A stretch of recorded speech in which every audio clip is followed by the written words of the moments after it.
What's up, guys? Chris Kennedy again here.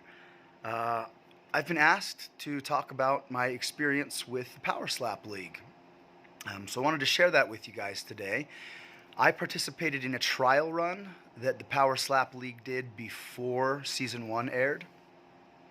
For me, there was a Facebook page, a Fighters Wanted Facebook page that I followed. And a guy named Sal posted on that page saying that he was looking for some fighters to come participate in a new promotion in Vegas. I messaged him and said that I live in Utah, so I'm not far, and that I'd love to come fight. He messaged me back and said that it was a slap fight league, not an MMA league. And I said, basically just said, what the hell, right? Let's, go have some of the human experience. Go try something new. Go get slapped in the face and get paid for it, right? And go take a little trip to Vegas. So they flew me over to Vegas at the airport. The person who picked me up was actually Miss Nevada, a beautiful, beautiful woman. I don't know if she was Miss Nevada yet, but she's Miss Nevada now. Turns out Miss Nevada just happened to work for the production team of the Power Slap League. So that was pretty cool. I got to make friends with her. You guys should all go check her out. Her name is Paula Elisa. Anyway, she's on Facebook. If you type in Paula Elysa, maybe. Anyway, go check her out. Got to make friends with her. Got to make friends with the whole production team. The whole production team was really cool, by the way, for Power Slap League. They put me in a hotel. The hotel was super nice. It was beautiful. It was clean. It was very comfortable. But it was boring, and unfortunately, most of my trip to Vegas that week was spent in the hotel room. The fighters were not busy, but the production team was extremely busy. So the fighters, we basically just had to chill in the hotel room until we got a phone call or a text to come down and do an interview or a photo shoot or fill out some papers or answer some questions or something. So basically there was just a lot of sitting and waiting while the production team was running around trying to get everything organized and finalized. After a few days, they took us to the UFC Apex Arena. And at the UFC Apex Arena, they showed us where we were going to compete. We got to meet Dana White. That was kind of cool. We did some interviews. We did some pictures. They put us into teams, a blue team and a black team. After that, they took us to the UFC Performance Institute. And at the UFC Performance Institute, they had this target. I'm sure some of you guys have seen these before, at least online.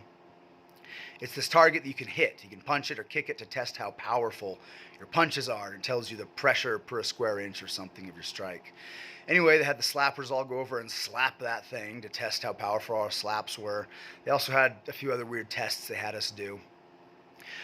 After that, they sent us back to the hotel room, and we were supposed to go get ready for our fight, which I think was 2 days after that photo shoot. While we were at the UFC Apex Arena, the gentleman who I was supposed to compete against, I can't remember his name, but the guy who I was supposed to fight against, tried to steal some stuff. I don't remember what he tried to steal, like a jersey. I think there was like an old Ultimate Fighter jersey or something that he tried to steal. I think he tried to steal a beanie.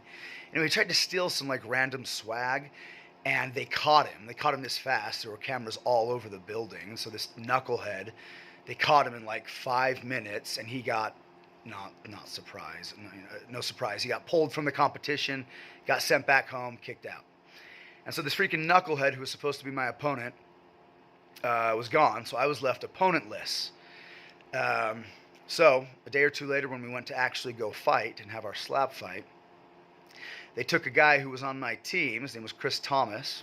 And by the way, Chris Thomas won season 1 of Power Slap League. So congratulations to him. But, this was before he had ever had an official power or an official slap fight. And I hadn't either. So, and I'd made friends with him. He was a really cool guy. So it's kind of a bummer that I had to go compete against this guy who I was making friends with, but it was also a bummer that I had to compete against the guy who was the future belt holder of the division. And I'll tell you why in just a minute. Anyway, when it was my turn to finally compete, Paula came out and got me, and she brought me to the stage, and it was all closed. So it was a closed audience. There were like 20 people watching. It was a very small number of people. But Dana White was there, and it was pretty cool. So I went out there, and what they had us do is they had us, the ref flipped a coin, and whoever won the coin toss got to slap first.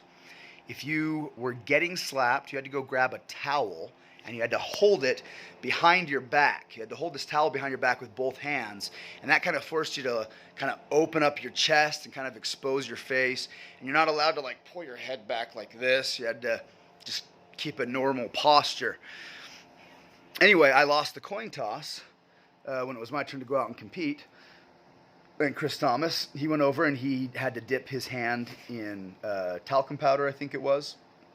There was a rule in the slap fighting that you have to slap with the whole hand. You're not allowed to palm strike. So in order to prove that you strike with the whole hand, you dip your hand in talcum powder, and that way it leaves a handprint on the whole side of the face, or at least part of the jaw. And that's the proof that you hit him with your hand, not with like a karate palm strike. So anyway, he goes and dips his hand in talcum powder, and I go back and pick up my little towel thing that I had to hold. We both walk back to the podium, and I bit down on my mouth guard, and I flexed my neck. And this might have been the wrong thing to do. It might have been better to be loosey-goosey and go with the hit. But I don't know. I just flexed my neck and bit down my mouth guard. This Chris Thomas guy did not look super strong. Turns out I was wrong, and he slaps like a freaking donkey kick. Anyway, the ref goes, "You ready?" I said, "Yes." Chris got to choose a number. You get to choose a number 0 through 3, and you count to that number and then slap. And so Chris goes 1, 2, 3, and that's all I remember. I don't remember getting slapped. I don't remember falling down. I don't remember anything. I remember waking up in an ambulance. I woke up in an ambulance like 10 minutes later, and I asked the guy who was in the back with me, I said, "Did I get knocked out?" And the guy in the back of the ambulance with me said, "Yeah, dude, and that's the 7th time you've asked me that." So apparently I had no idea what was going on. Anyway, they took me to the hospital, gave me a CAT scan to make sure my brain was okay, which it was fine, luckily. Went back to the hotel room, didn't have a concussion even, luckily, so even though I got knocked out, so I was able just to go back and relax and go to sleep. The next morning, we all woke up and did our final interviews, our final exiting paperwork, and then we all went home, and that's it. That was my whole experience with Power Slap League. I don't plan on ever doing a slap fight ever again. It was a great bucket list thing. If you're a fighter and you want to do a bunch of weird, crazy stuff, right? It's a great bucket list item. Anyway, it's probably nothing I'll ever do again. That being said, the Power Slap fighters that I met were super, super cool people. All of them were super enjoyable to hang out with for the week. And even though I got knocked out, even though it was kind of a sucky experience for that reason, overall, it was a very positive experience, and I'm very grateful to the Power Slap League for flying me out there and letting me be part of their trial run. And I know that the Power Slap League's been getting a lot of shit lately because, yeah, it's just standing there getting slapped in the face. Even though it is silly and it is ridiculous, in my opinion, it's not much sillier or more ridiculous than sports like boxing or MMA fighting, where we essentially go in and do the same thing, just put ourselves in harm's way willingly. But again, all that being said, I'll probably never do it again. I'm just going to stick with jiu-jitsu and MMA for the foreseeable future. Everybody, thank you for watching and listening. If you have any questions about the Power Slap League, feel free to ask. If I'm able to answer, I'll answer. Good luck to everybody, and I'll see you guys in the next video.